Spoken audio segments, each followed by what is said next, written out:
अब हम बेत्रवती के संबंध में थोड़ी सी चर्चा कर रहे हैं, क्योंकि आज हमने आरंभ में गंगा जी का स्मरण किया। गंगा जी की 7 धाराएं धरती पर आई हैं। कितनी धाराएं? उन 7 धाराओं में एक धारा का नाम है बेत्रवती।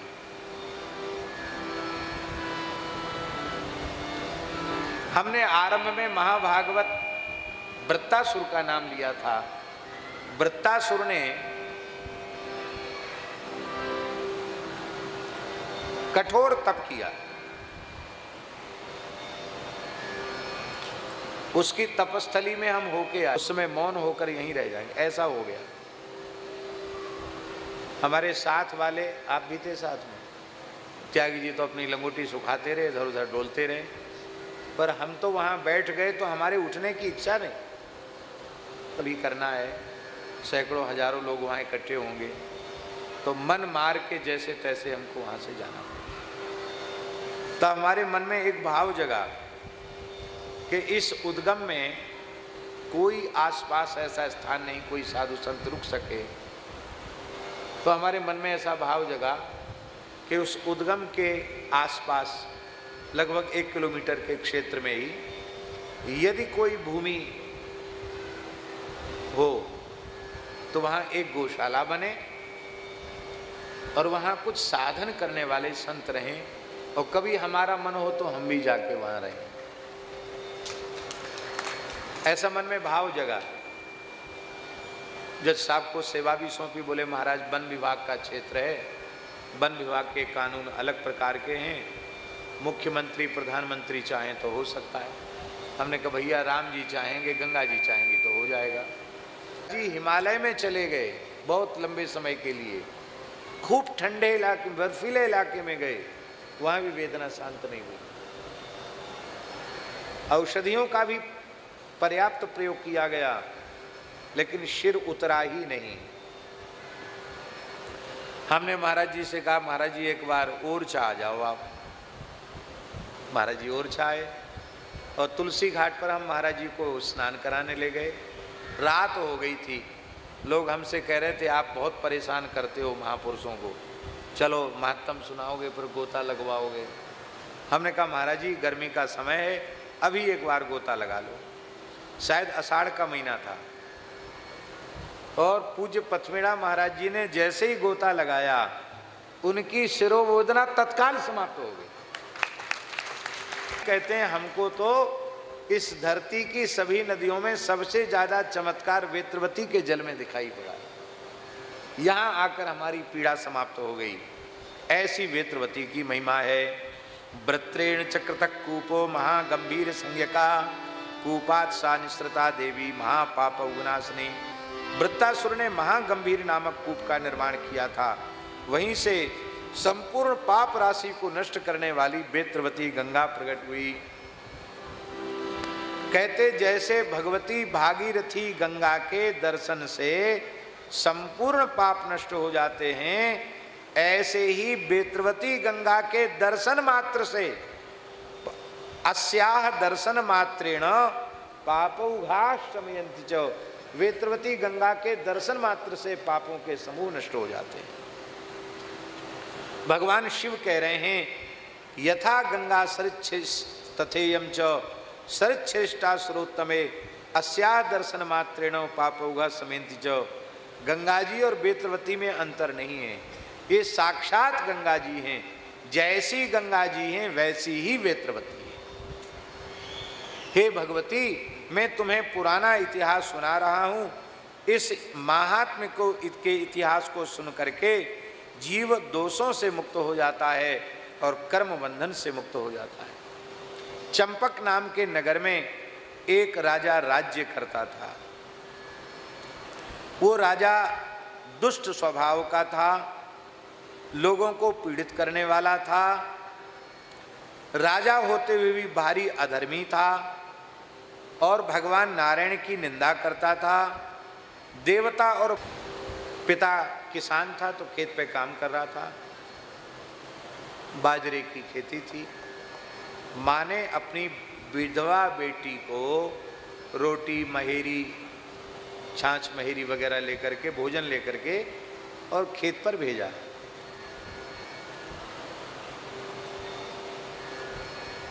खेत पे ही उनको रहना था रात को भी, तो शाम को उसने भोजन भी किया और अपनी बिटिया को कहा कि यहीं रहो, कोई बात नहीं, फिर चले जाना, ज़्यादा दूर थोड़ी है घर, चले जाना। और जैसे ही थोड़ा अंधेरा हुआ कि उस दुष्ट पिता की बुद्धि अपनी बेटी पर ही बिगड़ गई। उस बेटी को बलपूर्वक उसने निर्वस्त्र कर दिया और वह भयंकर पाप कर्म में प्रवृत्त होने वाला ही था कि बेटी ने रोते हुए कहा कि पिताजी लाइट तो बंद कर दो। क्या कहा? लाइट तो बंद कर दो। खेत में कमरा वमरा बना लेते हैं ना, तो लाइट में आप सब जानते हो प्लास्टिक का बोर्ड होता है, प्लास्टिक के खटका होते हैं। ये घटना बहुत पुरानी नहीं है, 15 साल पुरानी घटना होगी, मुश्किल से 10-15 साल पुरानी घटना। तो उसने कहा कि ठीक है, ने स्विच दबाया बंद करने के लिए,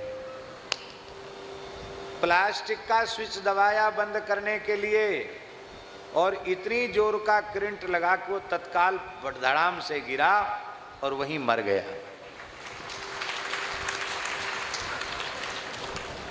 बेटी रो रो कर भगवान से पुकार रही थी और पिता दुष्टता पर, नीचता पर उतारू था। बाप मर गया। लोग कहते ना कि करंट नहीं आता प्लास्टिक में, पर भयंकर पाप इस श्रेणी का था कि प्लास्टिक के बोर्ड में करंट आ गया और वो व्यक्ति मर गया। उसकी गृहिणी आ गई और कहा कि ये क्या हुआ, ये कैसे मर गए। बेटी ने रोते हुए पुलिस के सामने और सबके सामने घटना सुना दी। लोगों ने कहा कुछ नहीं करना है, कहीं फूंको तापो। पत्नी इतनी दुखी हो गई, बोले मैं इसको तो देखना नहीं चाहती।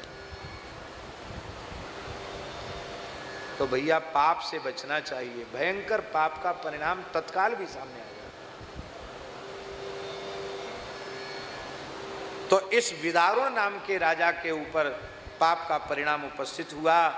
उसके शरीर में गलित कुष्ठ हो गया, उसमें कीड़े पड़ गए। महापापादयम जातो ब्राह्मणा नाम च निंदनात्, ब्राह्मणों की निंदा के कारण, महापाप के कारण ये व्याधि उसके शरीर में आ गई। क्योंकि वह वृथावादी दुरात्मा च सठो वै निर्गुण पशु वेद निंदारतो नित्यम गोशास्त्राणाम प्रदूषका, वो वाद विवाद करने वाला दुष्ट स्वभाव का, सठ प्रकृति का था, क्रूर था, पशु के समान था, वेदादि शास्त्रों का निंदक था और लिखा गोशास्त्राणाम प्रदूषका था। जिन शास्त्रों में गाय की महिमा है उसका वह प्रचंड विरोधी था। पापी मनुष्य पाप करता चला जाता, उसको पता नहीं चलता कि हमारे पाप के कारण ये सजा हमको मिल रही है। एक बार वह घोड़े पर चढ़ करके इसी तुंगकारण्य में ओरछा में आया। उसको जल दिखाई पड़ा पवित्र नदी का, तो उसने प्यास लगी थी तो पानी पिया। इतना पवित्र जल है बेतवा का कि आप भरपेट पानी पी सकते हो। और महाराज जी इसका पानी ऐसा विलक्षण है कि आप भरपेट पानी पी के आओ, इतनी जोर की भूख लगेगी स्नान और पानी पीने के बाद कि आपको पत्थर भी हजम हो जाएगा। इतना दिव्य जल है बेत्रवती का। तो उसने पानी पिया, नहाया वहाया नहीं, उसकी कोई भावना नहीं थी कि तीर्थ है। उसने तो हाथ पैर धोए, मुंह धोया और पानी पिया। और पानी पी करके अपने राजधानी चंपक नगर में जाकर विश्राम में चला गया। इतने मात्र से उसका गलित कुष्ठ नष्ट हो गया और बुद्धिस्तु निर्मला जाता। एक बार बेत्रवती का जल पीने से बुद्धि निर्मल हो गई। इतना ही नहीं, विष्णु भक्ति समुत्पन्ना, भगवान विष्णु में भक्ति उत्पन्न हो गई।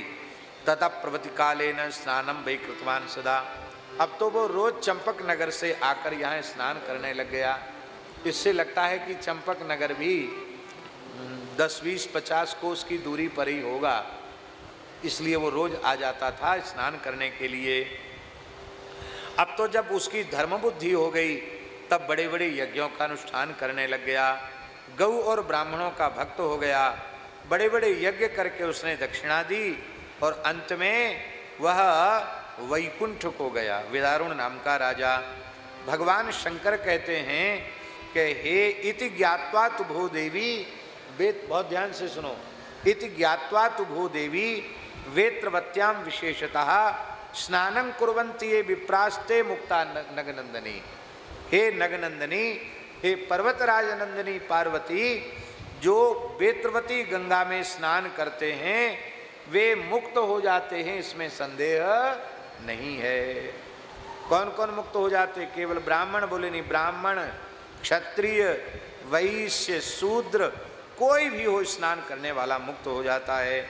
यदि पूरे कार्तिक में वेत्रवती गंगा में स्नान कर लिया जाए अथवा पूरे माघ में स्नान कर लिया जाए तब तो उसके पुण्य का कहना ही क्या है।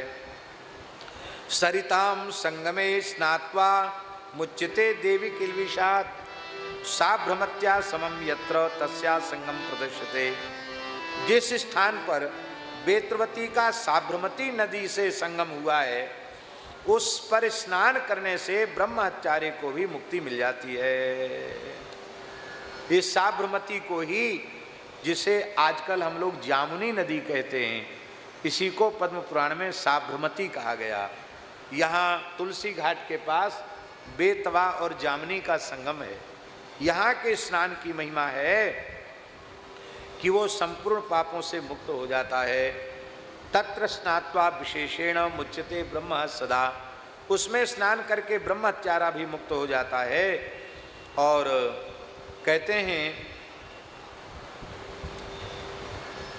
यहाँ ब्रह्मा जी ने वेत्रवती में स्नान करके आकाश में अनेक स्वर्गों का निर्माण किया था, ये भी लिखा हुआ शंकर जी कह रहे हैं। ब्रह्मा जी ने बहुत से योगों का निर्माण किया था, उन योगों में स्नान करके सात्विक आहार ग्रहण करते उनका पुनर्जन्म नहीं होता। अब सुन लो, गंगा जी दो हैं कलयुग में, कौन कौन? सात द्वितीया स्मृता गंगा कलऊ देवी विशेषता। कलयुग में ये द्वितीय गंगा के नाम से प्रसिद्ध हैं। जो नर सुख चाहते हैं, धन चाहते हैं, स्वर्ग चाहते हैं, उनको वेत्रवती गंगा में श्रद्धा पूर्वक स्नान करना चाहिए।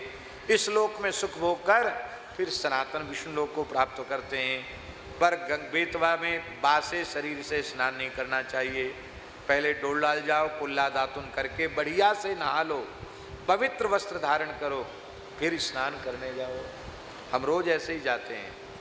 हाँ, पहले बढ़िया से स्नान वगैरह सब काम करके तब जाते हैं, फिर पवित्र हो करके तब गंगा जी में फिर वहीं खूब स्नान करते हैं।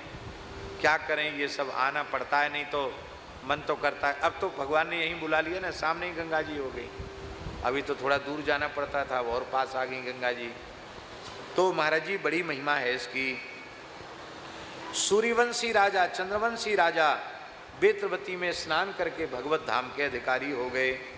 ये दर्शन से दुख को नष्ट करती है वेत्रवती गंगा, स्पर्श से मन के पाप को नष्ट कर देती है, और स्नान करने से तो तन मन प्राण के संपूर्ण पापों का हरण कर लेती है। वो मुक्ति भागी न संशया। जो स्नान करता है और यहाँ वेत्रवती गंगा में जप करता है, एक माला गायत्री जप करो तो हजारों गायत्री जपने का पुण्य प्राप्त होता है। अनंत फलम अश्नुते। वेत्रवती के तट पर हवन करता है तो अनंत पुण्य, वेत्रवती के तट पर जप करता है तो अनंत पुण्य की प्राप्ति होती है। भगवान शंकर जब महात्मा बोलते हैं तो कंजूसी नहीं करते, खूब बढ़िया बोलते हैं। भगवान शंकर बोल रहे हैं, बोले वाराणसी तीर्थ में जाओ, भक्ति पूर्वक गंगा स्नान करो, चांद्रायण व्रत करो, वो पुण्य जो वहाँ होगा वह पुण्य वेत्रवती के स्नान मात्र से प्राप्त हो जाता है। चांद्रायण व्रत करने का, काशीवास का पुण्य वेत्रवती में स्नान करने से प्राप्त हो जाता है। अब और सुन लो, वेत्रवत्याम विशेषेण पंचत्वम यदि गच्छति सवै चतुर्भुजो भूत्वा याति विष्णु परम पदम। यदि वेत्रवती के तट पर किसी की सौभाग्य से मृत्यु हो जाए तो वो विष्णु लोक का अधिकारी हो जाता है। महाराज जी यहाँ तक लिखा हुआ है कि वेत्रवती की प्रत्येक शिला हरिहर के तुल्य है, प्रत्येक पाषाण भगवान शिव और शालिग्राम के तुल्य है, ऐसी महिमा लिखी है। महाराज जी भगवान शंकर कह रहे हैं, पृथिव्याम यानि तीर्थानि ये देवा पितरस्तथा ते सर्वे च वसंती वेत्रवत्याम सुरेश्वरी। पृथ्वी के जितने तीर्थ हैं, जितने देवता हैं, पितर हैं, ये सब मेरे सहित वेत्रवती के जल में निवास करते हैं।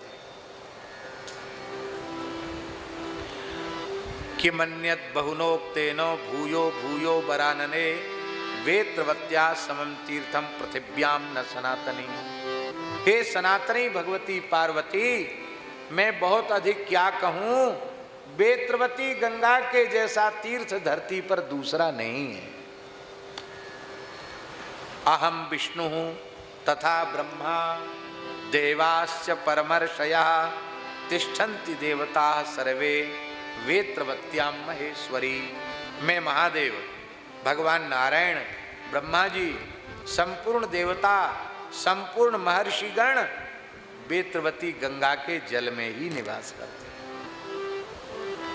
इसलिए एक कालम द्विकालम वा त्रिकालम च विशेषतः स्नानं कुर्वन्ति ये तत्र ते वै मुक्ता न संशयः। जो एक समय स्नान करते हैं अथवा 2 समय स्नान करते हैं अथवा 3 बार वेत्रवती में स्नान करते हैं, वो निश्चित ही मुक्त हो जाते हैं। ये पद्म पुराण के वेत्रवती महात्म्य के 134वें अध्याय का सार है, जो मैंने आपको सुनाया। बोलो वेत्रवती गंगा की जय हो। समय तो गया, लेकिन हमने ओरछा के महात्म्य को भी सुनाया। कल तो ये बताया था कि अयोध्या है, वृंदावन है, और आज बताया कि इसकी महाभारत में भी महिमा है और वेत्रवती की भी महिमा है। ये महान तीर्थ है, इसलिए तीर्थ की मर्यादा से रहना। अब सही सही बताना, ओरछा में निवास करने वाले लोग अथवा जो आने वाले लोग कौन कौन नहाता है, रोज बताओ। बेतवा में कौन कौन रोज नहाता है, बताओ। इतने कम लोगों ने हाथ उठाया, कोई नहाता ही नहीं। अरे राम राम राम। कोई बात नहीं, कल गुरुदेव भगवान की मुख्य तिथि है, कल सब लोग नहा लेना, ठीक है। कल सभी लोग वेत्रवती गंगा में, पर जैसे हमने कहा वैसे स्नान करना। पहले डोल लाल वगैरह होकर बढ़िया से स्नान करके पवित्र वस्त्र पहन के जाना, फिर वेत्रवती को साष्टांग प्रणाम करना, फिर पहले तीर्थ का जल मस्तक पर लगाना चाहिए। मन ही मन प्रार्थना करनी चाहिए कि हम पैर रखेंगे, उस अपराध को क्षमा करें। तीर्थ में जाकर खेलना कूदना नहीं चाहिए, कि हल्ला मचा रहे हैं, गुल्ला मचा रहे हैं, ऊपर से कूद रहे हैं, और यहाँ तो पत्थर हैं, कूदने में कभी भी दुर्घटना हो सकती है। इसलिए तीर्थ की मर्यादा में रहकर तीर्थ स्नान करना चाहिए। श्री वेत्रवती गंगा की जय।